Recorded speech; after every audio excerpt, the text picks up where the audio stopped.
Alors bonsoir à tous. Bah écoutez, j'espère que vous avez passé de bonnes fêtes de Shavuot et qu'on a bien pris sur soi le joug de la Torah pour pouvoir de nouveau, Bezrat Hashem, encore et encore, apprendre et apprendre pour, pour être Mekadeh Shemo, Idbarach, Barabim, voilà Bezrat Hashem. Voilà, on va participer donc à cette mitzvah du Talmud Torah, d'étude de la Torah.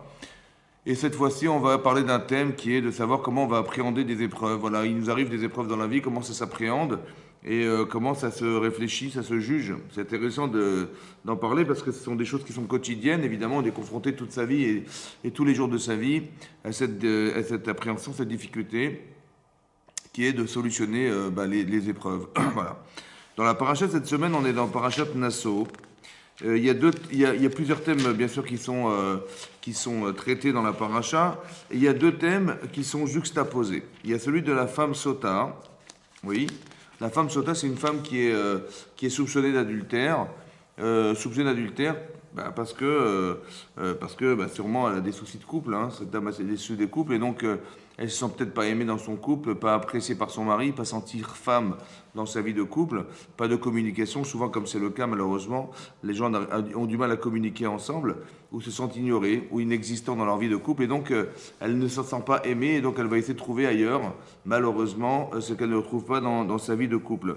Et donc, c'est cette femme sota. Comment ça se passe? En fait, c'est marqué dans la Gemara, c'est rapporté dans le Passouk, mais expliqué dans la Gemara dans Sota, qu'il y a un roi kin'a. Il y a une sorte de vent de jalousie qui va traverser son mari. Et tout à coup, il va soupçonner son épouse. Et donc, il va faire sa petite enquête. Il va se rendre compte, grâce à des témoins, que madame, elle parle avec quelqu'un en particulier. Donc, cet homme lui fait un quinouille. C'est-à-dire il va lui interdire de parler à cet homme dorénavant et devant témoin, et elle va de nouveau s'isoler avec lui. Et là, on est dans les doutes beaucoup plus importants parce qu'on ne sait pas s'il y a eu un acte qui a été finalisé à travers cet isolement. Il s'est isolé avec elle. Et donc elle tombe là dans une procédure, un protocole qui est un peu particulier, celui de la sota. Et donc elle va devoir passer par le Beddin, au tribunal au Bet Amikdash. On va essayer de la convaincre d'avouer si elle a fauté, qu'elle avoue ses fautes. Et donc, si elle a fauté, ben, effectivement, elle pourra même décéder de cette faute. Et sinon, et si elle a résisté à cet homme, finalement, elle a résisté à cet homme, alors elle va avoir des brachot, des bénédictions. Si elle n'a pas eu d'enfant ou elle n'a pas pu en avoir, eh ben, elle en aura, etc., etc. Donc, il y a beaucoup de choses qui sont gratifiantes. C'est-à-dire que on voit que si elle a surmonté cette épreuve, si elle a succombé à cette épreuve, ce qui est très difficile puisque a priori elle est attachée à cet homme, et donc si elle s'est attachée à lui au point de pouvoir résister à cette tentation, alors elle aura une bracha, et sinon, ben, effectivement, elle aura perdu le choix de pouvoir vivre, malheureusement. Et c'est ça qui est marqué dans la paracha. Et pour ceux, Hachem, il est prêt même à effacer son nom, dit la Torah, parce qu'on va procéder à la faire jurer. Ensuite, on va essayer de lui démontrer que ça ne sert à rien de garder ce secret en elle et de l'avouer, parce que si elle a fait cet acte adultère, il vaut mieux qu'elle soit interdite à son mari et qu'elle puisse se remarier après, plutôt que de décéder, ce qui est très grave. Et donc, on voit qu'elle est confrontée entre ces situations-là, d'être capable de savoir qu'au pire, voilà ce qui pourrait lui arriver, au mieux ce qui pourrait lui arriver. Et donc, c'est dans cette situation que se trouve cette femme. Ensuite, on a la paracha qui suit, c'est la paracha du Nazir. La paracha du Nazir, qu'est-ce que c'est qu'un Nazir? Dit Rashi, explique Rashi, que Kol aroé sota bekilkula. Tout celui qui verra cette femme se détériorer, voilà, dans ses mœurs, alors yazir atzmo minayain. Il va se mettre des frontières, s'interdire de boire du vin. Parce que, effectivement, c'est sûrement l'alcool qui a poussé cette femme à avoir cette relation qui aurait pu être une relation interdite ou qui a eu été une relation interdite. Et donc, c'est ça. Donc, l'abus d'alcool. Et donc, lui, il va se dire, voilà, dit la Torah, ce nazir, il va être kadosh. Ouais, kadosh, ça veut dire qu'il va se priver, il va avoir une spécificité qui lui est propre de se priver de tout ce qui va entraîner une débauche, quelque part une débauche. Et on va l'appeler Kadosh. Pourquoi? Il a une procédure un peu particulière, c'est qu'il ne va pas boire de vin, il va se laisser pousser les cheveux, il va devoir tenir cette désiroute pendant 30 jours, et à la suite de ça, amener son korban, voilà. Et donc, qu'est-ce que c'est que cette particularité qu'il a? Si vous regardez un petit peu les lois du Nazir et la loi du Kohen Gadol, elles sont exactement identiques. C'est-à-dire qu'il a une kedusha très très très forte, il n'a même pas le droit de se rendre impur, alors qu'il est en Israël, il n'a pas le droit de se rendre impur, même pour enterrer ses propres parents, pour suivre l'horizon funèbre de ses parents, les funéraires de ses parents, il ne peut pas. Il n'a pas le droit pendant cette période de Nézirut, il n'a pas le droit de faire ça. Ça veut dire il est couronné d'une kedusha exceptionnelle. Il est comme c'est le Baal Tchouva. Le Baal Tchouva, c'est-à-dire quelqu'un qui va se remettre en cause parce qu'il sait, il connaît ses limites et il sait qu'il y a des frontières à ne pas franchir dans la vie. Et ça, c'est l'épreuve qui lui semble être difficile à surmonter. Et donc, comment il s'en est rendu compte? Il s'est rendu compte que quand il a vu cette femme se dévergonder ou se détériorer parce qu'elle a bu de l'alcool, elle dit, mais elle a eu ce problème et je peux avoir ce problème.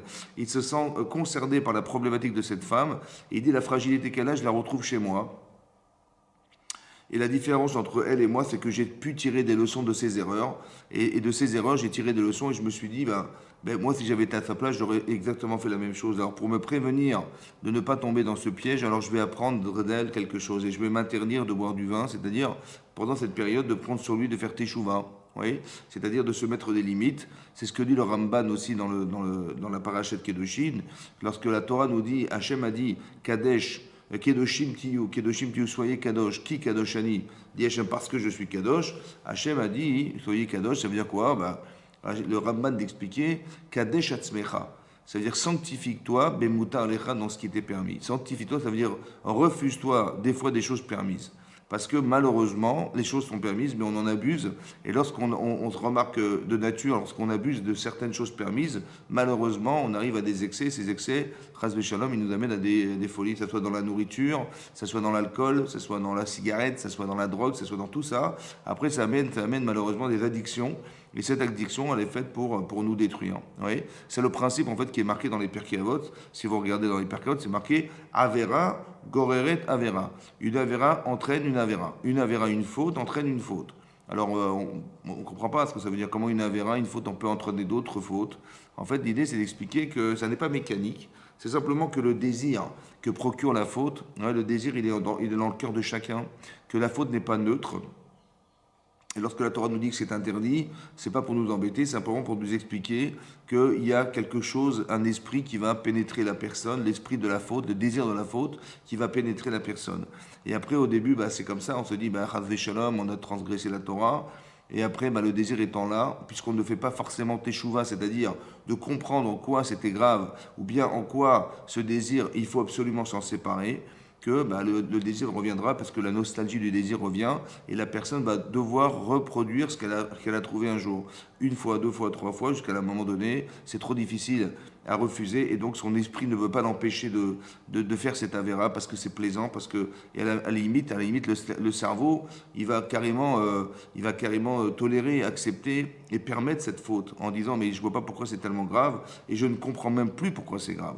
Pourquoi c'est de cette manière? Parce que la Avera, le plaisir que procure la Avera entraîne des Averot, entraîne d'enfer et d'enfer encore. Ouais, ce sont des vases communicants qui font qu'on est dans une forme de réflexion de la faute, le désir de reproduire cette Avera parce qu'elle nous procure quelque chose de satisfaisant. Et le problème, c'est ça. Donc, Kadesh Atzmecha, sanctifie-toi, Bemutar Lecha, dans ce qui t'est permis. Et donc on a juxtaposé ces deux parachutes pour nous apprendre un enseignement. Cet enseignement justement de savoir connaître les limites de la faute, les limites de ce qu'on pourrait malheureusement atteindre et qu'après on tombe dans une forme de spirale dans laquelle on ne sort pas. Alors comment ça se réfléchit dans la vie?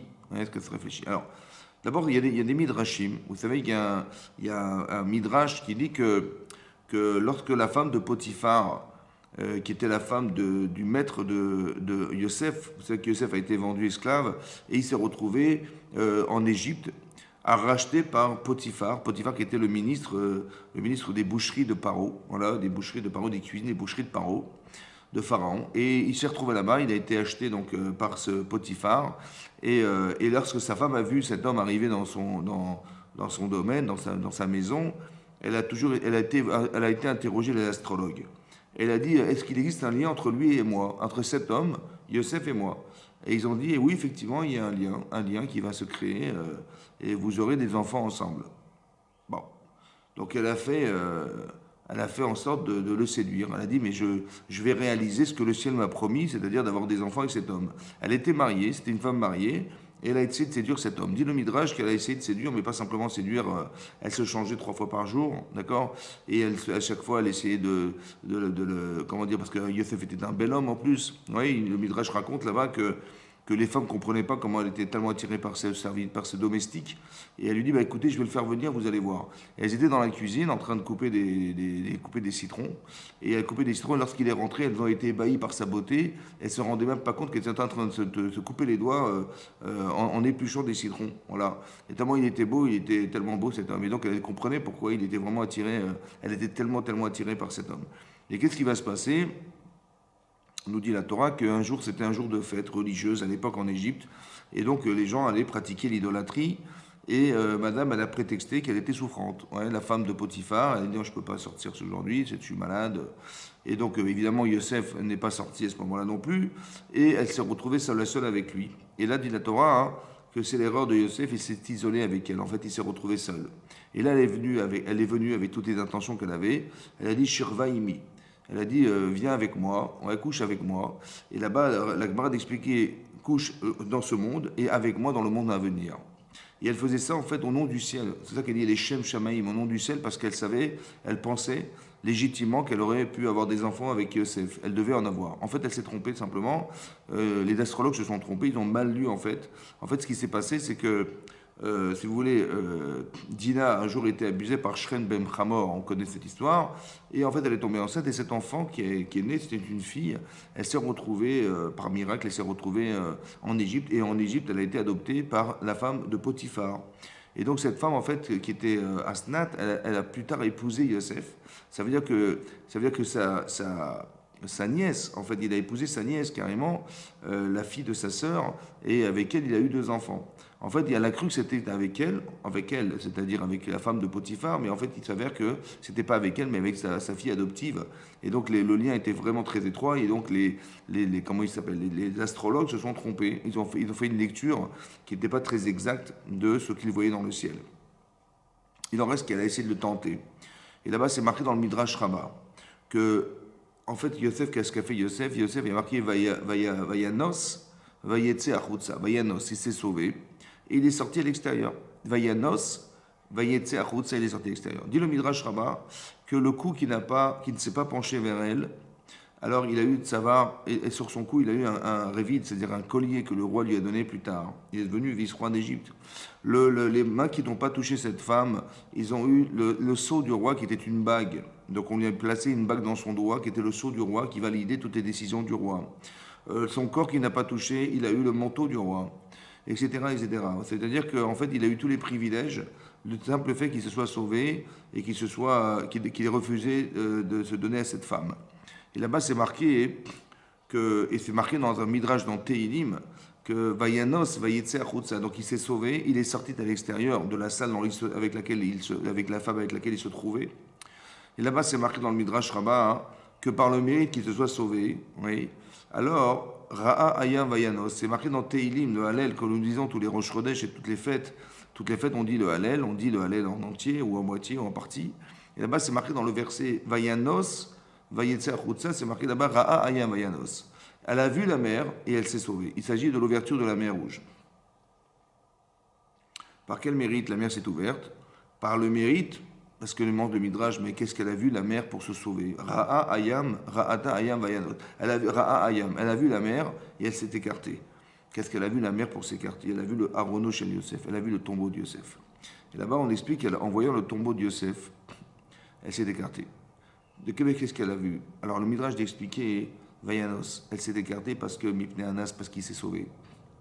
Ça veut dire qu'on ne se rend pas compte de la mitzvah qu'avait Yosef de se refuser à cette femme.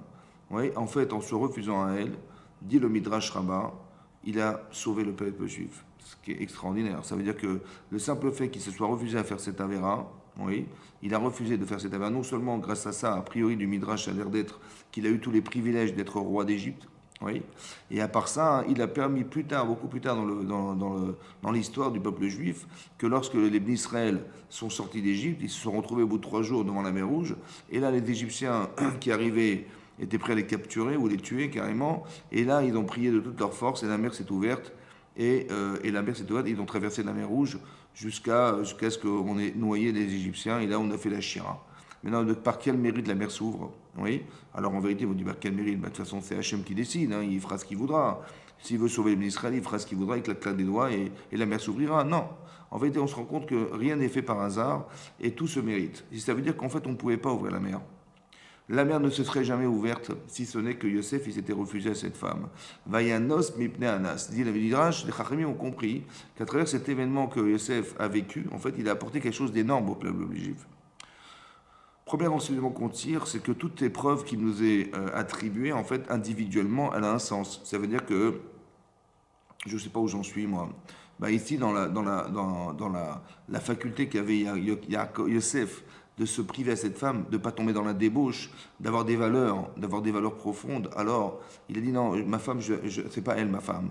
Là, cette femme est mariée, c'est ce qu'il a dit à cette femme, notamment, il a dit, tu sais, il a dit, je suis désolé, je ne pourrai jamais faire une chose pareille. Tromper, trahir mon maître Potiphar qui m'a placé ici, qui m'a donné ce pouvoir, hein, parce que sans lui, je ne serais pas là aujourd'hui.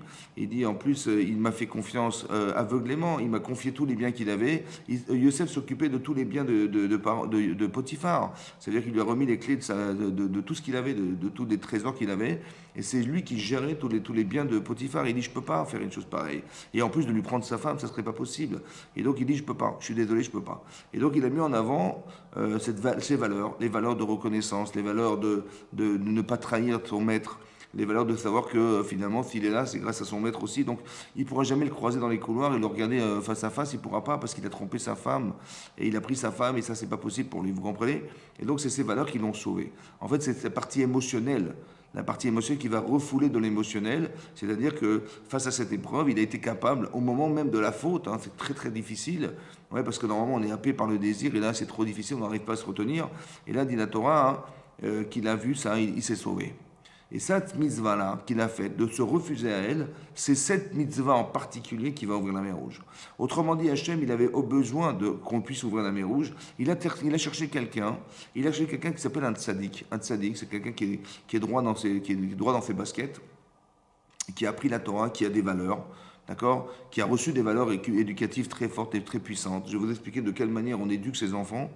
Mais là, de là, on voit que ça a suffi pour pouvoir l'empêcher de faire cette avéra. Maintenant, pourquoi je vous parle de l'éducation de ses enfants? Parce que la Gemara dans Sota explique que lorsqu'il a voulu fauter avec la femme de Potiphar, il a vu le visage de son père. Dit le Midrash Rabbah, il a même vu le visage de sa mère. Maintenant, depuis quand on va tenter de faire une faute, on voit le visage de ses parents. Je veux dire, quelqu'un qui va fauter, notamment dans l'adultère, il ne va pas penser à ses parents à ce moment-là. Hein. Je veux dire, franchement, c'est la dernière des choses à laquelle il va penser. Ou même, du moins, il ne va pas vouloir y penser, parce qu'il sait pertinemment qu'en pensant à ses parents, il va trahir l'éducation de ses parents. Et trahir l'éducation de ses parents, c'est se priver du plaisir de se retrouver avec elle. Et ça, il ne va jamais y penser, hein, ça, je vous rassure. Mais là, lui, Yosef, il a vu ses parents. Ça veut dire que vous allez me dire, d'un côté, s'il a vu ses parents, c'est facile, parce que s'il a vu son père et sa mère, c'est comme si qu'il voyait quelqu'un le surprendre en train de faire une avéra, il aura pas envie de faire cette avéra, évidemment, cette faute, évidemment. En fait, je pense que c'est beaucoup plus profond que ça. En fait, de voir ses parents, c'est pas de voir l'enseignement de ses parents. Vous savez, nos parents nous font des reproches, nos parents nous enseignent des choses dans la vie, on nous dit, il faut faire ça, il ne faut pas faire ça, vous savez, ça se fait pas. Je comprends, mais ça reste qu'un enseignement. Et on sait pertinemment que la passion est plus forte que la raison. Donc ça veut dire que si je suis là en train d'éduquer mes enfants, à leur apprendre ce qu'ils ne savent pas, ou leur apprendre ce qu'ils devraient savoir, ça reste de la connaissance. Et la connaissance ne transforme pas la personne. Disons que ce que vous allez savoir ne va pas faire que dans une épreuve aussi compliquée que celle-là, lorsqu'il y a un désir très fort, vous avez compris que la passion, elle est plus forte que ce que vous savez. Voilà. Et ce que vous savez n'a aucune incidence sur ce que vous allez vivre. Voilà. Et donc, comment on va faire pour faire que cette connaissance, elle puisse me permettre de pouvoir contrebalancer un désir, une émotion? Il faut que la connaissance, elle soit émotionnelle. C'est pour ça que Yosef, quand il va voir cette femme, il dit, je ne peux pas. Parce que de trahir ton mari, je ne pourrais pas. De trahir l'homme qui m'a permis d'être à ce niveau-là, je ne peux pas. Donc, il a mis en avant de l'émotionnel. À part le fait qu'il ait dit, Khatati l'Elohim, à part ça, j'aurais fauté vis-à-vis de Dieu. C'est marqué aussi dans le Midrash que Hachem, il a l'habitude de venir nous parler à notre famille. Il a été voir Avraham Avinu, il lui a parlé, il a été voir Yitzhak Avinu, il lui a parlé, Hachem, il a été voir mon père, Yaakov Avinu, et des fois il vient me voir, il me parle. Et j'ai un tel rapport avec Hachem, qui est le créateur de la création du monde, qui est une étroitesse très très grande, que je ne pourrais pas me permettre de perdre ce privilège parce que je vais fauter. Si je me faute, je pourrais plus parler à Hachem.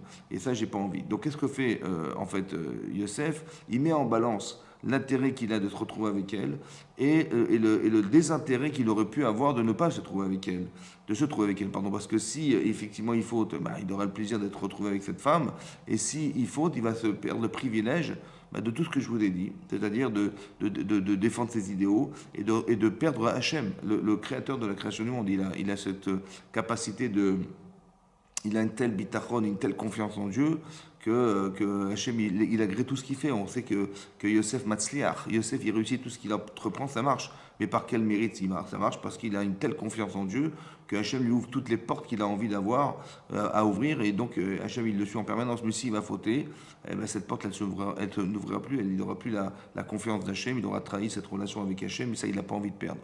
Donc on voit que c'est important déjà dans l'épreuve de savoir mesurer ce qu'on gagne et ce qu'on perd.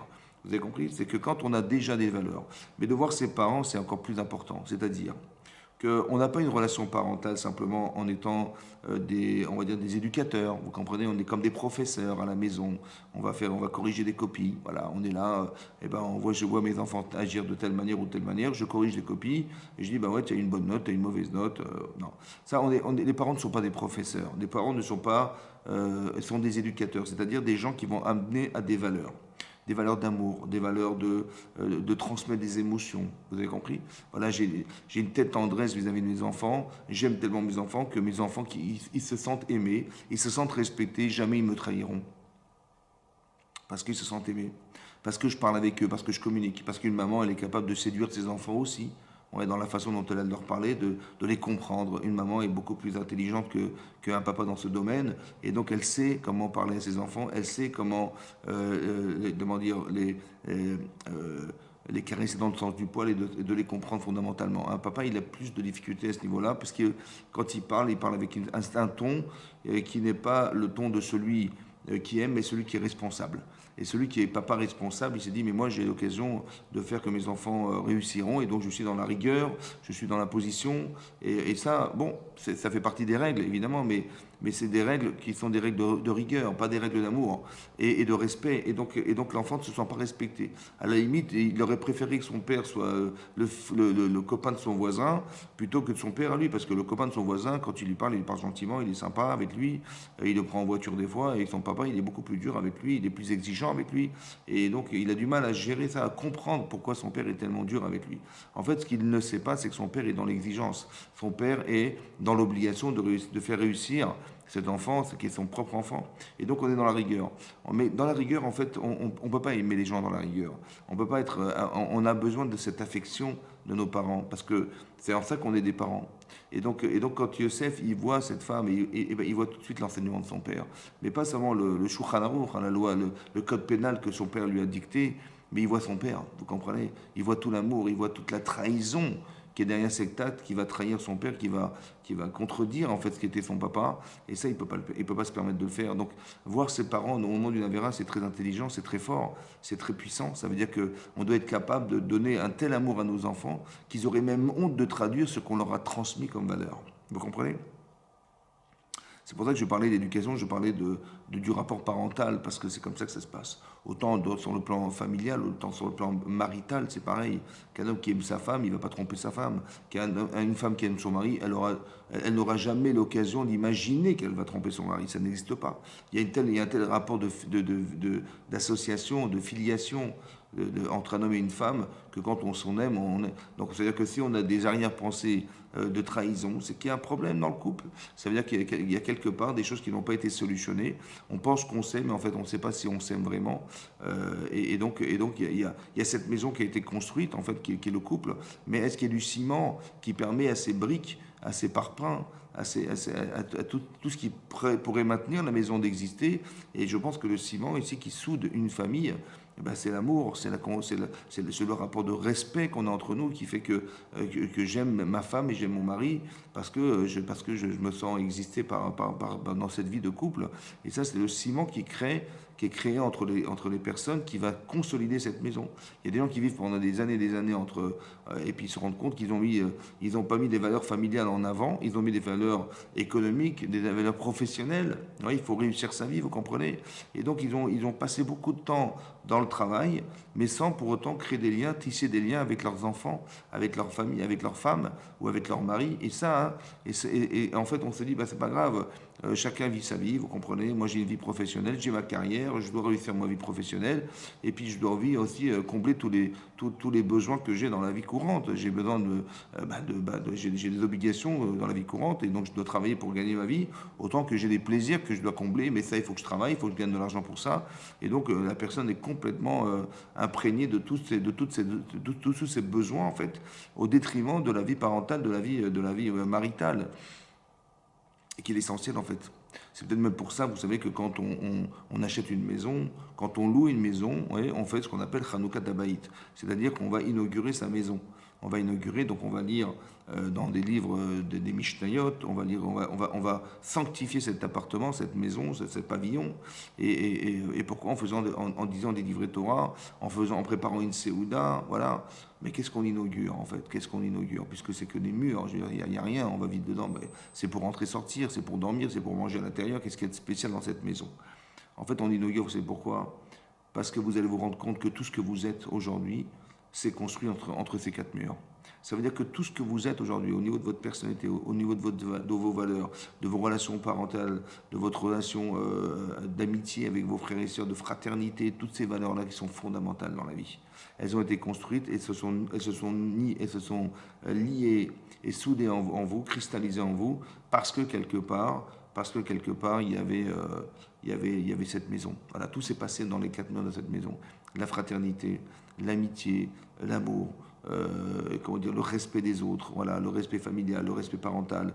Et ça s'est construit dedans. Après tout le reste, tout ce que vous faites dehors, bah, c'est pour alimenter cette relation-là. Alors je vais essayer d'être amical comme je suis, amical avec mes frères et sœurs. Je vais essayer de créer une forme de fraternité avec les autres parce que je sais la nourrir entre mes frères et sœurs. Je vais essayer de développer le respect que j'ai d'Hachem autant que de la craindre, parce que je respecte mes parents et je crains mon père et ma mère. Et donc ce sont des valeurs qui sont fondamentales. C'est pour ça qu'on inaugure une maison. Ouais, comme on a inauguré l'hôtel dans le tabernacle qui se trouvait dans le désert. Parce qu'on sait pertinemment que ce sont des endroits qui sont fondamentalement importants. Et ça, c'est inaugurer ces endroits, c'est de se permettre de se dire que c'est très important. Pour revenir au sujet, on remarque que donc Yosef, il s'est refusé à cette femme. Les conséquences sont extraordinaires. On a compris que Hachem, il avait besoin de nous éprouver quelque part pour construire l'histoire, le futur de l'histoire du peuple juif.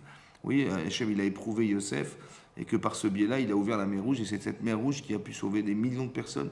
Lui, il a sauvé sa peau, entre guillemets, spirituelle en se refusant à elle, mais est-ce qu'il savait qu'il aurait pu, grâce à cette mitzvah, hein, permettre au clan Israël de se sauver des mains de l'Égypte? Non. Et pourtant, Hachem, il l'a utilisé dans ce sens. Pourquoi dans ce sens? Alors peut-être que l'idée, c'est parce que le rapport homme-femme, il est tellement puissant. Oui, il est tellement même naturel, ouais, qu'on a une attirance, un homme pour une femme et une femme pour un homme, c'est tellement naturel que malheureusement on peut tomber dans la débauche, c'est-à-dire que dans la débauche animale, je m'entends, c'est-à-dire que il y a aimer sa femme et aimer les femmes, oui, il y a aimer son mari et aimer les hommes. Et malheureusement, ce qui peut se passer, c'est que il faut aimer, donc on va aimer, mais au fur et à mesure, cet amour, il peut s'émousser. Parce que l'habitude faisant, voilà, on perd cette relation avec sa femme, on perd d'une relation, parce que par accoutumance, c'est toujours la même, elle est toujours là, c'est toujours la même personne, toujours les mêmes remarques, toujours les mêmes réflexions. Le même visage, le même endroit, on vit toujours pareil. Donc les gens ont besoin d'autre chose, de vivre autre chose. Et donc on va tomber dans l'accoutumance, et c'est le danger de l'accoutumance qui va faire que les gens avoir envie de trouver quelque chose ailleurs. C'est ça le danger. Et qu'est-ce qu'on va essayer de faire? On va essayer de séduire ailleurs. Et le danger vient de là, du fait de vouloir séduire ailleurs.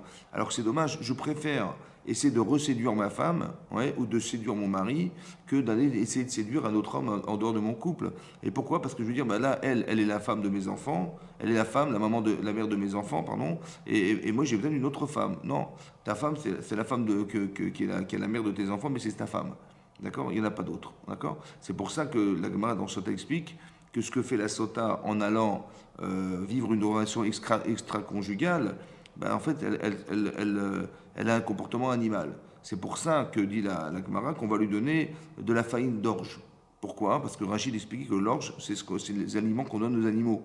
Bizarrement, c'est les aliments qu'on donne aux animaux. Mais en quoi ce qu'elle a pu faire, si Chaz Veshalom elle a fait un acte pareil, c'est un acte animal. Mais c'est un acte qu'elle aurait pu faire avec son mari également. En quoi il est animal, cet acte-là? Alors on explique en fait animal pourquoi. Parce qu'un homme, il doit être capable, ou une femme doit être capable de savoir que notre relation, elle est unique. Il n'y en a pas 50. Il y a une seule femme. Parce que tu n'as qu'une seule neshama, et que ta seule partie féminine qui doit vivre avec toi, c'est ta femme. C'est tout, il n'y en a pas d'autre. À la différence des animaux. Que eux ne font pas de différenciation. Qu'un chien, il parle avec une chienne, un salabre avec une autre, avec une autre. On ne va pas identifier le rapport entre masculin, féminin, mâle et femelle. Chez les hommes, les êtres humains, on identifie ça. Que même chez les nations, les gens qui respectent les 7 lois noachiques, ouais, c'est marqué clairement là-bas que l'adultère est interdit. Pourquoi c'est interdit? Parce que on doit s'unir avec une seule femme, il n'y en a pas 50. Il y a un seul mari, il n'y en a pas 50. Et c'est peut-être pour ça que ça pourrait expliquer beaucoup de choses, parce que la femme étant née de l'homme, on va dire, ouais, parce que dans la création du monde, c'est Hachem qui crée l'homme et la femme, n'est-ce pas? Mais la femme est créée de l'homme. C'est peut-être pour cette raison-là que l'enseignement qu'on en tire du fait que la femme soit créée de l'homme, c'est qu'elle se sait associée à son mari. Elle se sait associative. C'est pour ça qu'elle est tellement accrochée à son mari. Ouais, elle n'a pas d'arrière-pensée, si ce n'est que Chazvé Shalom, où des femmes elles vont trahir leur mari parce elles ont été trahies. Alors dire il m'a fait ça, je vais aussi le trahir. Pas parce qu'elle en a envie, c'est pas parce qu'elle en a besoin, pardon, mais c'est parce qu'elle veut se venger, vous comprenez? Donc elle va faire ça à son mari. Ou bien parce que elle se sent plus l'aimée. D'abord, pourquoi elle ne se sent pas l'aimée? Parce que manifestement, a priori, ouais, ça s'émousse, l'amour s'émousse, ou bien monsieur n'a pas su la séduire de nouveau, ou trouver en elle quelque chose de nouveau, ou d'entrer en lui quelque chose de nouveau qui va faire que leur vie va changer, leur vie va se modifier, va se bonifier par le temps. Et donc on va risquer de tomber dans ce piège-là. Et donc ce qui se passe, c'est ça. Maintenant, l'enseignement qu'on tire de là, c'est important de comprendre que la sota, autant que le nazir, autant que l'exemple que je donnais de Yosef. Là-bas, c'est marqué parce que le Ramban pose la question suivante. Quand Yosef il s'est retrouvé face à face avec la femme de Potiphar et qu'elle lui a demandé d'être avec elle, qu'est-ce que dit la Torah? Elle a dit il va nos et qu'est-ce qu'elle a fait, la femme de Potiphar? Elle a grippé son vêtement et elle l'a pris dans ses bras. Elle a essayé de l'attraper, et donc elle a grippé son vêtement. Lui, qu'est-ce qu'il a fait? Ben, il a retiré son vêtement, ouais, son fameux vêtement, et donc il s'est sauvé. Le problème, c'est que il y a deux problèmes qui sortent de là. Le premier souci qu'on a, c'est que effectivement, Yosef, il a laissé son vêtement à cette femme, d'accord? Mais c'est avec ce vêtement qu'elle a prétexté qu'elle a été abusée par Yosef. Et c'est par ce vêtement-là qu'il s'est retrouvé en prison, d'accord? Parce qu'elle a dit, mais comment j'ai pu... je vous dis la vérité, j'ai été abusé par Yosef, et voilà, et j'ai même son vêtement. Donc il a voulu se déshabiller devant moi, et j'ai récupéré son vêtement, la preuve que j'ai raison. Et donc c'est ce qui va condamner Yosef. Donc Yosef, il a pris ce risque d'être condamné en laissant son vêtement. Demande le Ramban, Nachmani, dans le Chumash, et il aurait très bien pu la pousser, ouais, tout simplement. Et puis voilà, j'imagine qu'il était plus fort qu'elle, et donc il aurait pu très simplement la pousser, et en la poussant, il aurait évité tous ces problèmes. D'accord? Le Ramban, en fait, on explique que pourquoi il n'a pas fait ça. Parce qu'il n'a pas pu faire ça. C'est-à-dire que s'il s'était tourné simplement vers elle, et qu'il l'avait vue, et qu'il avait essayé de la repousser simplement, il aurait succombé au désir et il aurait fauté. Donc en fait, il a même pas voulu la regarder, il n'a même pas voulu la pousser, il s'est sauvé carrément, vous comprenez? De là, hein, on apprend un principe de base dans l'épreuve. Ce qu'explique le Raphaël Shmulevitz, qui était le Rosh Yeshiva de Mir, dans son livre Sichot Moussar, il explique là-bas, le Rav, il explique qu'il y a des situations dans la vie où il ne faut pas se confronter. Que la mitzvah, c'est pas de se frotter au Yetzer Hara, d'accord? C'est de se sauver, vous comprenez? De se sauver carrément. Pourquoi? Parce que, par expérience, vous vous êtes rendu compte qu'on se connaît avant l'épreuve. On sait qu'on est capable on sait tout faire. Vous comprenez, on est capable de tout et n'importe quoi. Mais par contre, quand on est dans l'épreuve, tout à coup, on est happé par le désir. Et là, on n'arrive plus à s'en sortir. En fait, on se connaît avant, mais on ne se connaît plus après. On ne sait plus comment faire quand on est prisonnier d'un désir. Comment on arrive à se retenir de ne pas faire la Avera, c'est très très compliqué, vous comprenez? Et donc c'est ça que ça veut dire. Ça veut dire que ne rentre pas, ne te confronte pas quand tu vois que c'est difficile comme ça, mais n'essaie pas de rentrer dans l'épreuve. Tu dis, oui, mais je suis fort, je vais y réussir. Un petit peu comme explique le Rav Dessler, la faute de Adam Arishon. Parce que quand Hachem a dit à Adam Arishon, tu vas simplement garder le Gan Eden et le servir et travailler le Gan Eden, le jardin d'Éden. Il a dit, mais j'ai une potentialité extraordinaire.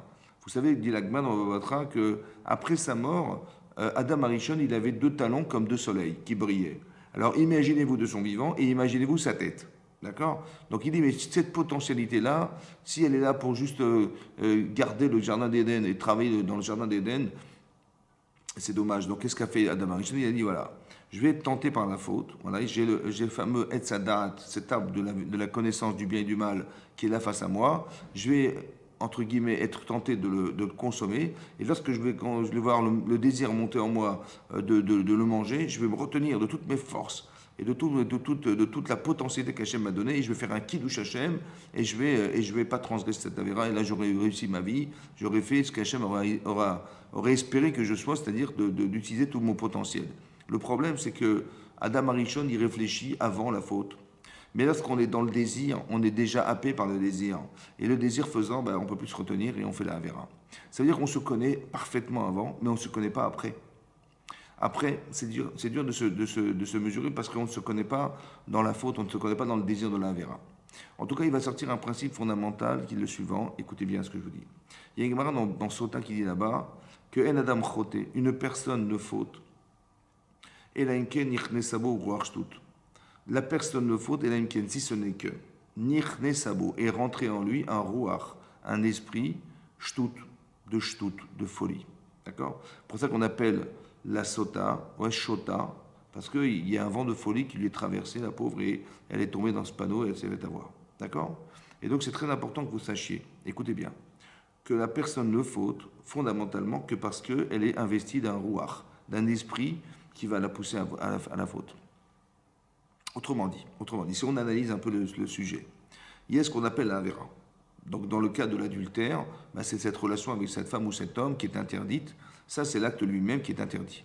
Mais a priori, il y a l'acte, donc il y a le noyau qui s'appelle la Havera, la faute, et autour de ça gravite quelque chose qu'on appelle le Ruach. C'est-à-dire qu'il y a un esprit autour, qui gravite autour de la Havera.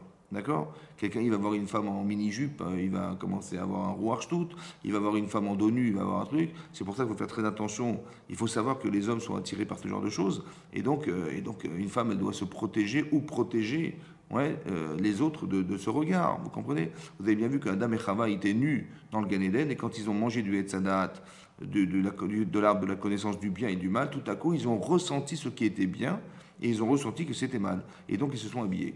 D'accord, ils avaient honte d'être nus, mais qu'est-ce qui leur a dit que c'était honteux d'être nus? C'est le désir de fauter qui a fait que, qu'est-ce qu'elle a fait Chava, qu'est-ce qu'on fait Adam? Ils se sont couverts. Ils n'ont pas voulu, surtout pas que ma femme, elle ait un regard sur moi qui soit un regard qui soit pas moi. Je veux pas qu'elle soit attirée par autre chose que moi et pas autre chose que ce que j'ai. Et autant une femme, c'est pareil, il faut qu'elle soit capable de pouvoir être aimée pour ce qu'elle est, pas pour ce qu'elle a. Et ça, c'est difficile, c'est très difficile.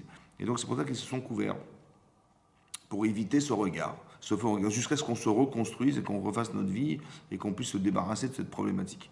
Mais il en reste que le rouarchtout, c'est-à-dire qu'on a un vent de folie. Il y a dans certains domaines, notamment l'argent, les gens deviennent fous lorsqu'il s'agit d'argent.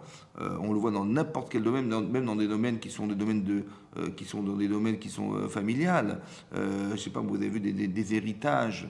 Ouais, quand il faut partager l'héritage de papa et maman qui sont décédés, tout à coup c'est la guerre. La guerre, c'est-à-dire il n'y a plus de frères et sœurs, il y a des gens qui ne se voient plus, qui ne se parlent plus. Lorsqu'il s'agit de commerce, les gens qui font des business en famille, après dès qu'il s'agit de gagner beaucoup d'argent, tout à coup c'est la guerre. Et on perd tous ces repères familiales, tout le repère familial qui est la fraternité, le fait. Mais qu'est-ce que tu vas perdre? Tu vas perdre ton frère et ta soeur sous prétexte d'argent, mais tu te rends compte de ce que tu vas perdre pour de l'argent, mais c'est stupide et ridicule. Pour un peu plus d'argent, un peu moins d'argent, mais je perds mon frère et ma soeur. Et pourtant, c'est vrai, c'est comme ça que ça se passe. Donc on voit qu'il y a ce roi, ce vent de folie qui traverse la personne, et c'est incontrôlable. Incontrôlable. Il y a des guerres qui vont se faire, des gens qui ne se parleront plus pendant 50 ans, parce que monsieur, il a eu un héritage plus important que le mien, ou bien monsieur, il a pris l'argent qu'on devait partager. Bon, d'accord, ok, bon, il a fait une bêtise, ok, d'accord, mais pardonne-lui, de toute façon, c'est ton frère, c'est ta sœur.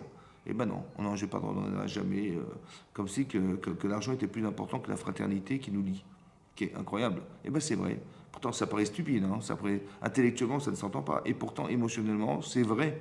C'est vrai que les gens vont se perdre à cause de l'argent. Donc ce sont des choses très importantes, l'argent, autant que la relation homme-femme. Cette relation homme-femme, c'est ça, l'adultère, les relations les relations sexuelles, c'est des choses qui sont très très prenantes. Et c'est vrai que ça crée des problèmes aujourd'hui, encore aujourd'hui. Oui, parce qu'on a vu que, mais même malheureusement, il y a beaucoup de maladies aujourd'hui qui se transmettent à cause de ce genre de faute. Ben, c'est pas par hasard, vous comprenez que c'est pas par hasard. Parce que quelque part, Hachem, il n'est pas d'accord que ça se passe comme ça. D'accord. Et donc, ça veut dire qu'on devrait respecter les autres, ou bien la relation, elle devrait être respectueuse pour pouvoir faire que le lien amoureux va se créer par ce genre de relation, et pas d'utiliser ça comme un moyen d'assouvir des besoins personnels. D'accord. Parce que c'est ça qui crée le lien entre un homme et sa femme, ou une femme et son mari, et pas pour autre chose que ça, évidemment. Donc, il y avait pas, il y a une mitzvah d'avoir des enfants et une mitzvah de mettre sa mère et Tishto de réjouir son épouse.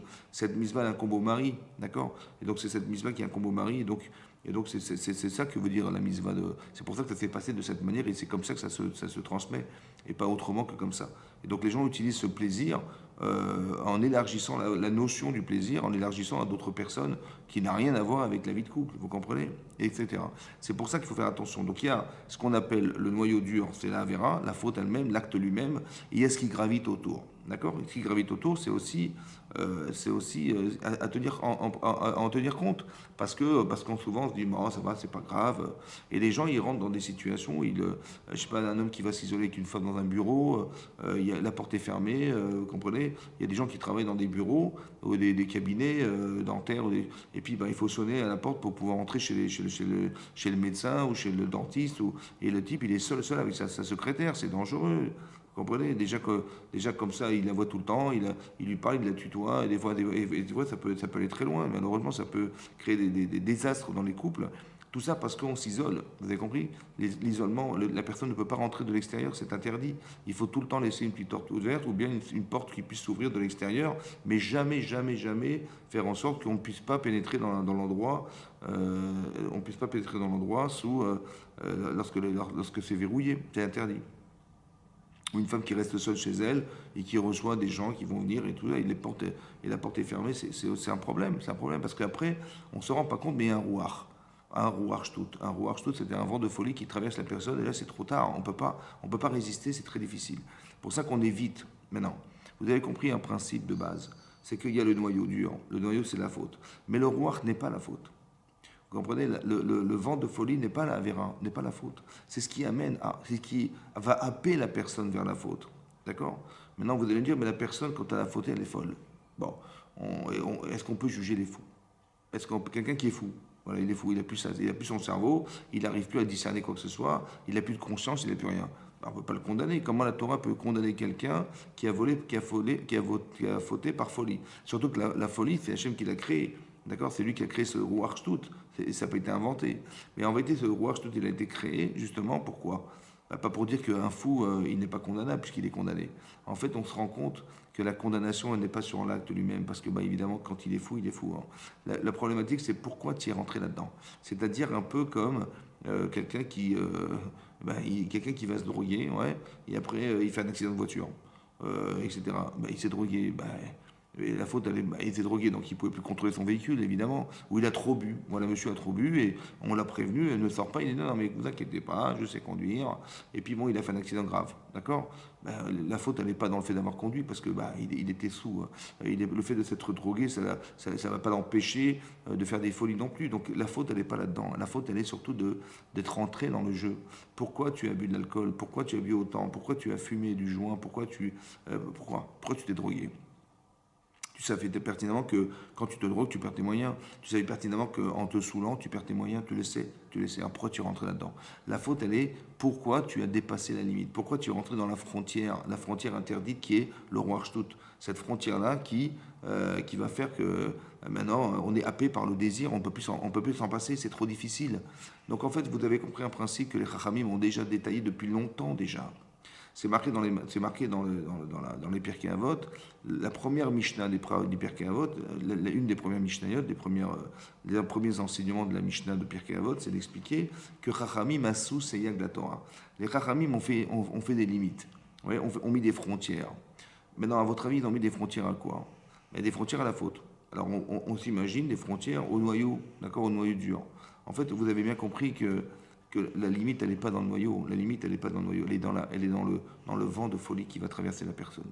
C'est-à-dire qu'il faut faire attention, ouais, que tant que tu es lucide, on t'a mis des limites pour te dire que si tu rentres dans cette limite interdite qui va te happer vers la vera, c'est trop tard, tu vas la faire. C'est sûr et certain, tu ne pourras pas t'en passer. D'accord? Maintenant, fais attention à ça. Donc fais attention à quoi mettre des limites en sachant tes limites toi-même. Ouais.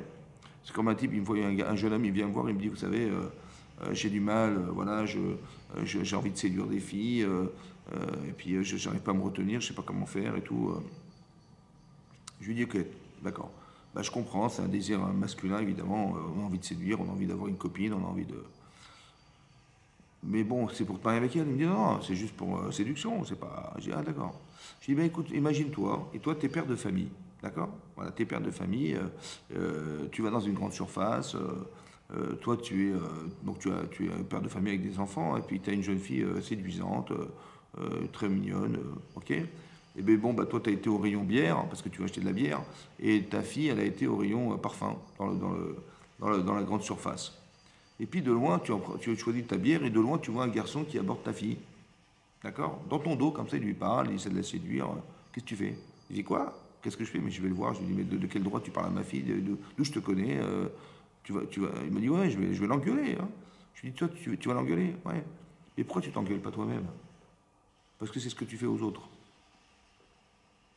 Bah oui, parce que quand tu vas draguer cette fille dans le dos de ses parents, peut-être qu'ils sont pas d'accord. Peut-être ça les intéresse pas que leur fille elle ait des relations avec des garçons avant son mariage. Je sais pas moi. Tu respectes rien en fait. Ouais. Mais si ça te dérange toi, alors pourquoi tu le fais aux autres? Toi, tu n'aimerais pas qu'on aille séduire ta fille, hein, n'est-ce pas? Puisque tu sais, tu connais ta fille, c'est la perle de tes yeux, tu veux absolument qu'elle trouve son mari de façon cachère, hein, de façon à ce elle puisse se marier sans avoir connu autre homme avant son mariage, n'est-ce pas? C'est ça que tu veux, hein, c'est ça que tu veux. Alors on va pas le faire aux autres, hein, dans le dos des parents, tu comprends? Il faut être cohérent dans la vie. C'est soit tu le fais de façon cohérente, soit si tu triches, et tu sais quoi, si tu triches, on va tricher aussi. Parce qu'on attire les gens qui nous ressemblent. Et donc il faut être honnête avec toi-même. C'est ça que je vais expliquer, dire, oh, vous avez raison, je vais m'arrêter. Alors je vais m'arrêter, je vais être. Et ça donne pas envie. Vous avez compris? C'est-à-dire que tu as envie de respecter les autres et pas forcément envie d'être attiré par ce genre d'attirance. C'est pour ça qu'il faut faire attention à ça. Vous avez compris? Il faut mettre des limites, des limites. Parce que des limites, ça peut être de ne pas tutoyer sa secrétaire, d'accord? De ne pas l'inviter à boire un petit café le matin à la cafétéria, j'en sais rien, des trucs comme ça qui va faire que, bon, mais c'est professionnel, vous comprenez, ouais, genre. Et puis après, voilà ce qui se passe, le type il tombe dans le panneau, la fille, et puis vous comprenez, sa femme, quand il arrive à la maison, elle lui fait des reproches, elle l'engueule et tout ça, et puis bon, ça va pas. Et puis avec la secrétaire, ben, c'est toujours bonjour monsieur, comment allez-vous? Puis elle est bien habillée, elle est mignonne, et puis elle le tutoie, elle lui sert son petit café le matin. Elle est extraordinaire cette femme, elle est fantastique, elle n'a rien avec sa femme, tu vois. Et le problème, c'est qu'il va tomber dans ça, dans quoi? Il va tomber dans le rouar. Il va dans l'esprit, en fait, cet esprit-là qui va l'amener, qui va le pousser à faire une avéra. D'accord? Parce qu'il ne trouve pas de satisfaction avec son épouse, il va en trouver avec une autre femme. Ou alors le pareil pour une femme avec des hommes, c'est pareil, il faut savoir mettre des limites. Parce qu'après, malheureusement, voilà ce qui peut se passer. Après, qu'est-ce qui peut se passer de malheureux? Malheureusement, c'est ça qui est grave. C'est l'appréhension qu'on a de l'avéra, elle est très importante. Pourquoi? Parce que bon, imaginez-vous, un homme il trompe sa femme, chas shalom, hein? Bon, on ne le souhaite pas, mais c'est comme ça. Parce que les gens ne se rendent pas compte que tout ce qu'on a pu construire dans la jeunesse, parce que bon, quelqu'un qui n'a pas de copine aujourd'hui, il est carrément, c'est un curé, quoi, c'est pas possible. Il faut qu'il ait une petite copine. On n'est pas des curés quand même, d'accord. Donc qu'est-ce qui va se passer? Il a sa petite copine, et puis aujourd'hui c'est elle, une semaine après c'est une autre, après une autre semaine c'est une autre, et puis voilà, c'est un challenge, lui qui a le plus de copines possible. Une fille c'est pareil, si elle n'a pas son petit copain, on va dire d'elle, la pauvre Miskina, quoi. C'est une fille, elle est gentille, hein, mais bon, elle ne nous intéresse pas, vous comprenez? Donc il faut absolument qu'elle ait son petit copain, comme toutes ses copines, et voilà, et voilà, et voilà. Donc une fois c'est l'une, une fois c'est l'autre, une fois c'est en boîte de nuit, une fois c'est une boum, machin, une fois c'est au lycée, une fois c'est machin, et puis des fois, malheureusement, ça va même très loin, des fois, ouais. Ils ont carrément des préservatifs dans leur sac, on ne sait jamais, hein. Moi j'ai même connu des gens qui partaient en colonie de vacances, les mamans, elles mettaient des préservatifs à leurs enfants qui partaient en colonie de vacances dans leur sac. Parce qu'on ne sait jamais, vous comprenez? Elle me dit on ne sait jamais. Je lui dis attends, comment ça on ne sait jamais? Jusque-là on est arrivé, quoi, des gosses, des enfants, des adolescents. Bon, pour pas tomber enceinte, ils donnent des préservatifs dans les sacs des gosses, quoi. C'est la meilleure. Mais non, vous avez compris le problème. Le problème c'est ça, c'est le roi tout. Et le problème c'est pas pire que ça. Je vais dire pourquoi c'est grave. Parce que des gens qui ont eu des relations comme ça avant le mariage, ouais, que c'était ouvert, on fait ce qu'on veut dans la vie, comprenez, et puis c'est normal, ça, on se plaît, et les parents, des fois, ils s'opposent pas du tout, hein, mais c'est normal, c'est la jeunesse, hein. Le problème, c'est qu'on est en train de cultiver un rapport avec la femme qui n'est pas un rapport de construction de couple, mais qui est un rapport de séduction. Allez, une fois, deux fois, trois fois, 10 fois, 15 fois, 30 fois, le type, il a eu 40 copines avant de se marier, l'autre, elle a eu 50 garçons avant de se marier. Le problème, c'est que le désir de l'autre, il est présent. Et quand vous leur dites, mais quand tu vas te marier, comment ça va se passer? Quoi, comment ça va se passer? Mais rien ne va se passer. J'aime ma femme, je l'adore. Et mon mari, c'est pareil, je l'adore. Il n'y a plus d'autre homme dans ma vie que lui, etc., etc. Le problème, c'est que 1 an, 2 ans, 3 ans, 4 ans, 5 ans, 6 ans, la vie s'émousse, on a toujours la même personne en face de soi, puis des fois même il y a des conflits de couple qui vont faire que le type il n'est pas content. Quand il va rentrer chez lui, il va attendre que sa femme aille dormir pour rentrer à la maison pour pas l'avoir en face de lui, etc., etc. Vous comprenez? Et dans ces cas-là, ça peut amener à ce que la personne ait la nostalgie de son passé. Et que si on n'a pas fait teshuva, ça veut dire que si on n'a pas effacé un peu ce désir en sachant qu'il est très très grave ce désir, ouais, indépendamment que les gens qui ont des relations avec des jeunes filles qui sont nida, ouais, le type, il faut savoir dans le Shulchan Aruch qu'on est Chayav Karet, hein, c'est aussi grave d'avoir une relation avec une jeune fille que un garçon avec une jeune fille avec un garçon. Quand on est nida à partir de 11-12 ans, c'est fini, hein. Donc qu'est-ce qui va se passer? Chayav Karet, ça veut dire que c'est aussi grave que de transgresser Kippour. Le type, il a mangé un bon repas à Kippour, il n'a pas jeûné, il est Chayav Karet, ou il a porté pendant Kippour, il a pris sa voiture pendant Kippour. C'est aussi grave de transgresser ça que de transgresser Kippour. Pour vous dire, c'est très grave, très grave. Et pourquoi c'est très grave? C'est pourquoi c'est grave? Pas parce qu'Hachem ça embête qu'on prenne du plaisir à avoir une petite copine ou un petit copain, c'est pas ça. C'est qu'on a cultivé le rapport à l'autre par rapport de construction de couple, ça. Tu vas pas vivre avec elle, tu n'auras pas des enfants avec elle, ça va pas être ta femme. C'est juste que voilà, la relation. Et on utilise le plaisir de la relation, ouais, pour en vérité, qu'est-ce qui va se passer? C'est que ce désir étant, et que la personne, elle a toujours vécu comme ça, et malheureusement, elle peut tomber dans le panneau. Et c'est beaucoup plus facile pour quelqu'un qui n'a jamais mis de limite, ouais, à ce fameux Ruach, à ce vent de folie, de pouvoir retomber dans le piège que quelqu'un qui s'est privé de ça en se disant non, non, non, moi je suis désolé, je veux rester vierge, je veux pas d'histoire, mon mari ce sera mon premier mari, j'en veux pas 50. Et c'est pour ça qu'on transmet ces valeurs à nos enfants, non pas pour Chazvé Shalom les marginaliser, hein, c'est pour ne pas tomber dans le panneau demain. Parce que combien de gens de couples ont fait des divorces au général parce qu'il y a eu des relations extra-conjugales. Quand vous voyez un type, il s'énerve avec sa femme, ou une femme, elle peut s'énerver avec son mari, parce qu'elle a mis les yeux ailleurs, ou il a mis les yeux ailleurs. C'est comme ça, malheureusement, c'est comme ça. Et donc les personnes, elles vont se séparer parce qu'on a trouvé quelque chose de mieux, soi-disant ailleurs. L'herbe est plus verte ailleurs que chez soi. Et c'est ça le problème. Parce qu'on ne sait pas s'arranger. On ne sait pas trouver la relation la plus étroite et la plus efficace en couple. Parce qu'on ne veut pas se réserver à un homme, on veut se réserver à. On ne veut pas se réserver qu'à une seule femme, on veut se réserver à. Voilà, aujourd'hui c'est elle, demain c'est une autre, comme avant, vous avez compris? Et donc le problème c'est qu'on veut malgré tout rester des séducteurs. Voilà, il y a des gens qui sont des séducteurs, et voilà ce qui se passe, c'est que quand une femme elle le regarde, ou quand il est devenu patron de sa boîte, la fille, si elle peut avoir le patron avec elle, c'est plus sympa quand même, hein, d'avoir un amant qui a de l'argent qu'un type qui n'a pas d'argent. Et donc ça veut dire qu'elle se fiche de la femme avec qui il est marié, elle s'en fiche. Le problème c'est que si lui tombe dans le panneau, ou si elle tombe dans le panneau, voilà, elle a trompé son mari, il a trompé sa femme, qu'est-ce qui va se passer à votre avis? Sa femme, elle va pas dire, oui, bah écoute, c'est la vie, hein, je comprends tout à fait que tu sois attiré par d'autres femmes. Non, c'est pas comme ça que ça va se passer. Ou si la personne, elle fait, oh, mais je le fais dans son dos, elle n'en saura rien.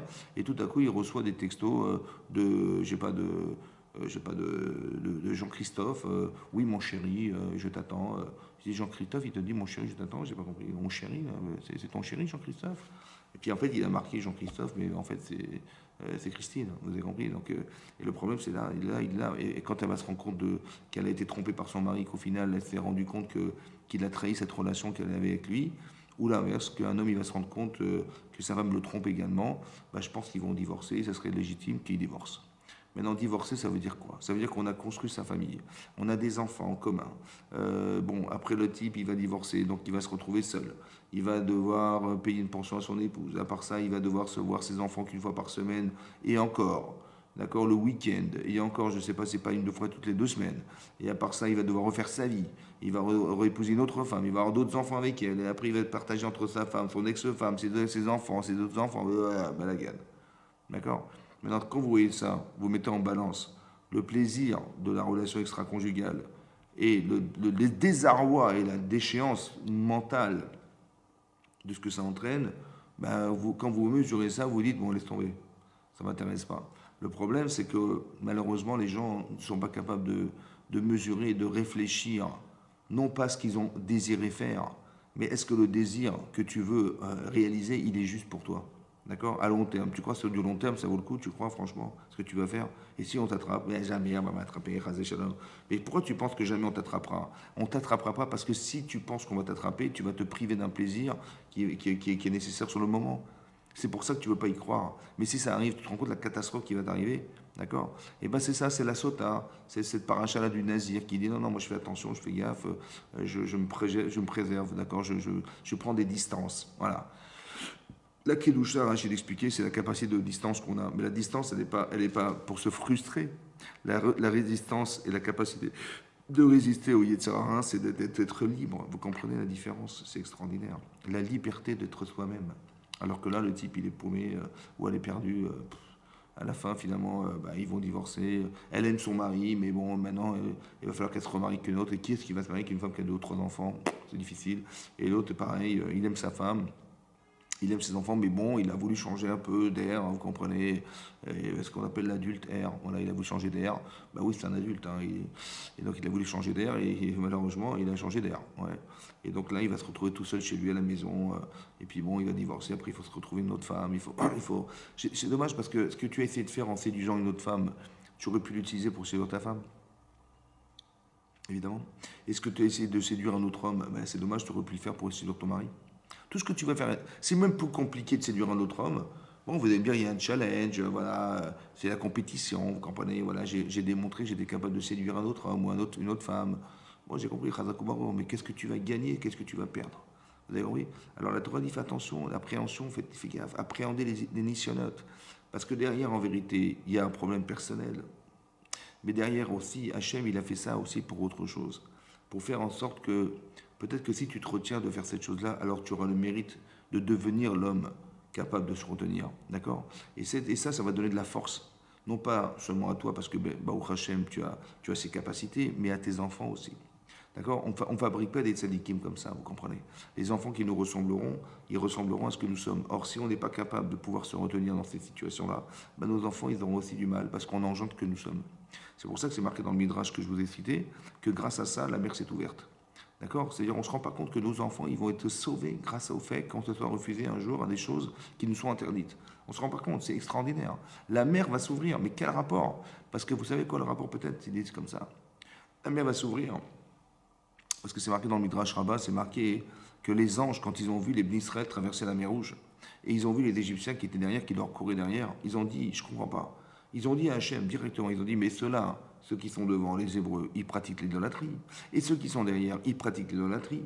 Alors tu vas quand même pas sauver les uns pour les autres. Tu vas pas condamner les uns en les noyant pour sauver les autres. C'est les mêmes. Il a dit non, la différence, c'est que ceux qui sont devant, ils vont recevoir la Torah. Ils vont recevoir les 10 commandements. D'accord? C'est eux. Ok. Maintenant, mais si on n'est pas capable de se retenir, de faire des avérotes, et notamment l'adultère, on n'est pas capable. Alors à quoi ça sert de donner 10 commandements puisqu'il va en manquer un? Alors vous savez ce qui s'est passé? On a éprouvé Yosef. Et Yosef, il a su résister à une femme. Et comme il a su résister à cette femme, il s'est sauvé. Alors il a permis au clan d'Israël, c'est-à-dire à nous qui descendons de Yosef aussi. Il y a des valeurs, vous savez qu'il y a 12 Shvatim, il y a les 12 Shvatim, les 12 tribus. Mais on descend des 12 tribus. On a des capacités qui ont été transmises par Abraham, Israël et Yaakov. Si aujourd'hui vous êtes des gens qui avaient pitié des autres, qui avaient de la rachmanout, si vous êtes des gens qui avaient un bon cœur, si vous avez des gens, qui avaient de la rachmanout, on est comme les chassadim, on est des gens qui partagent nos vies avec les autres. En fait, c'est issu non pas de notre travail personnel, hein, ça fait partie de la nature des juifs. C'est-à-dire on a des simanim, comme ça la Gemara dans Yevamot elle dit, on a des signes qui distinguent les juifs du reste du monde. C'est qu'on est Rahmanim, Gamle Chassidim et Baïchanim, on a honte, vous avez compris? On a honte de ce qu'on fait. C'est-à-dire que d'avoir honte de ce qu'on fait, c'est parce qu'on sait ce qu'on devrait faire. Et j'ai honte de transgresser ce que je devrais faire. Quand je sais ce qui est bien de faire. Et donc j'ai honte quand j'ai fait mal, j'ai honte. Ouais, quand j'ai mal agi, j'ai honte parce que je savais au fond de moi-même ce que je devais faire.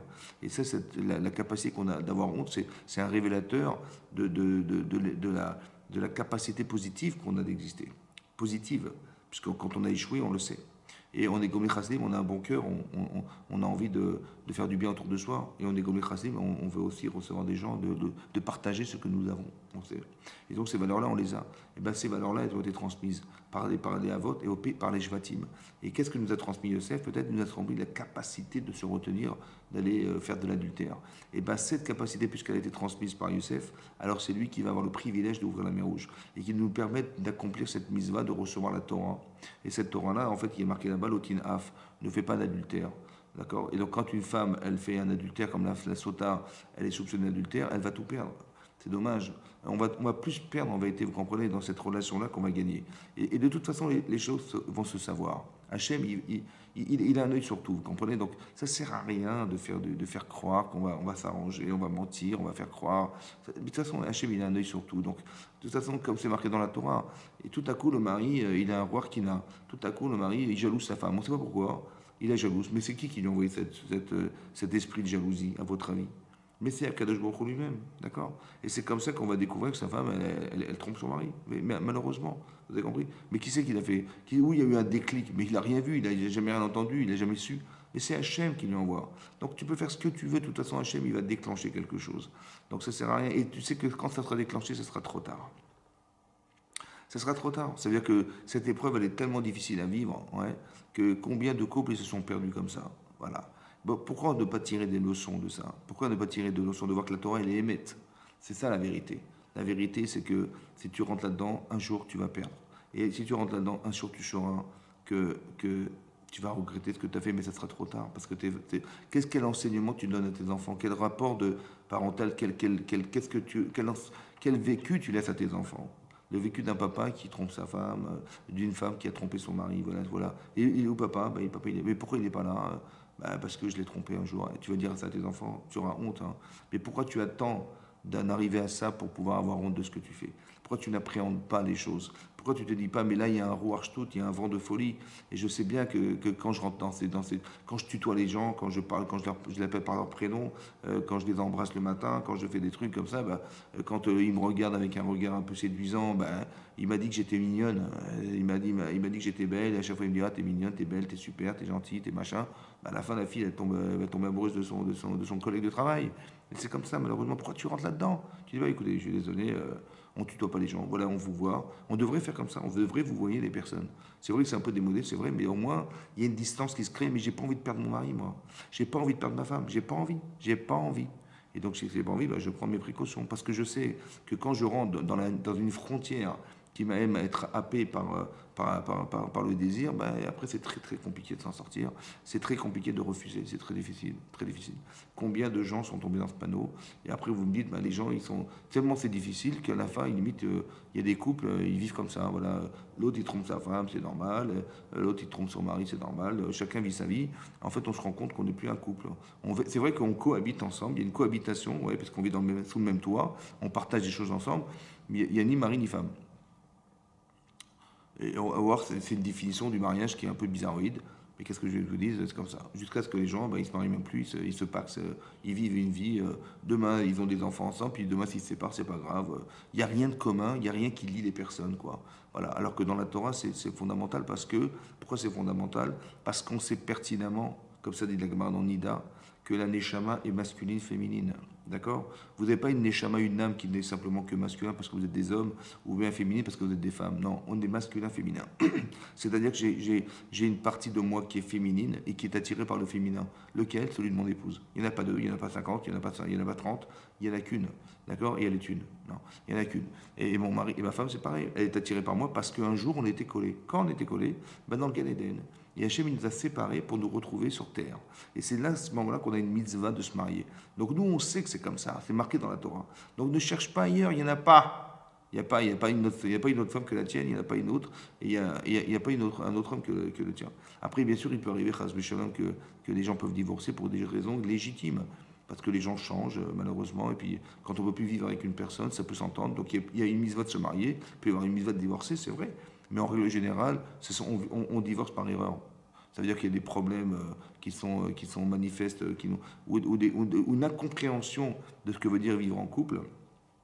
Disons que ça n'a pas été réfléchi, c'est pour ça que c'est très important, avant de se marier, de bien réfléchir à ce que veut dire se marier, ouais, de bien réfléchir à ce que veut dire partager sa vie avec quelqu'un d'autre, alors qu'on n'est pas habitué à partager. Nous, quand on est célibataire, on partage rien, on reçoit nos parents, on reçoit nos frères et sœurs, mais qu'est-ce qu'on donne? On ne donne pas grand-chose, vous comprenez? Alors que là, tu dois donner ta vie pour l'autre.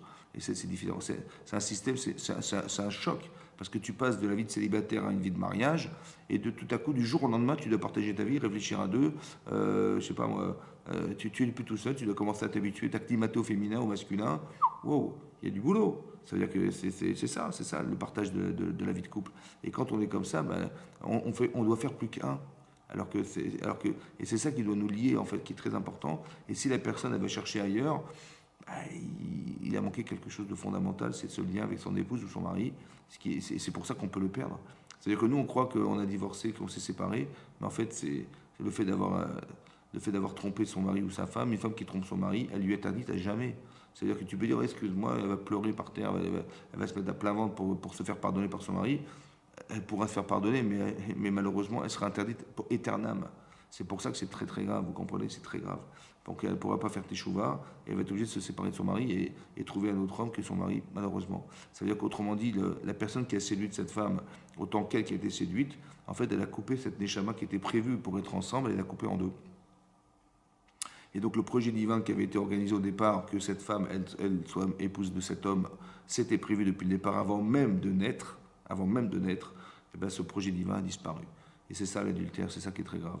C'est pour ça qu'il faut faire attention de toujours trouver des limites, des bonnes limites, de rester dans la doucha, de faire attention à qui on parle, d'accord, parce qu'on sait que l'attirance est forte, Et surtout, après certaines années de mariage, les gens s'habituent à d'autres choses, ou sont comment dire, nostalgiques de leur passé, voilà, et ces besoins, ben, ils sont présents en permanence. Donc il faut être très vigilant, de faire attention non pas seulement à l'acte lui-même, mais surtout à ce qui gravite autour, d'accord, ce qui gravite autour, et ce qui gravite autour peut appeler la personne à la vera. Et donc c'est pour ça qu'on doit se protéger de ça. Après, chacun connaît ses limites, chacun il sait vers quoi il est attiré, vers quoi il n'est pas attiré, c'est personnel, et donc on fait attention. Chazak ou Baruch, merci de m'avoir suivi, merci, je vous souhaite une bonne soirée, et Shabbat Shalom, voilà. Merci Rav Razak ou Baruch.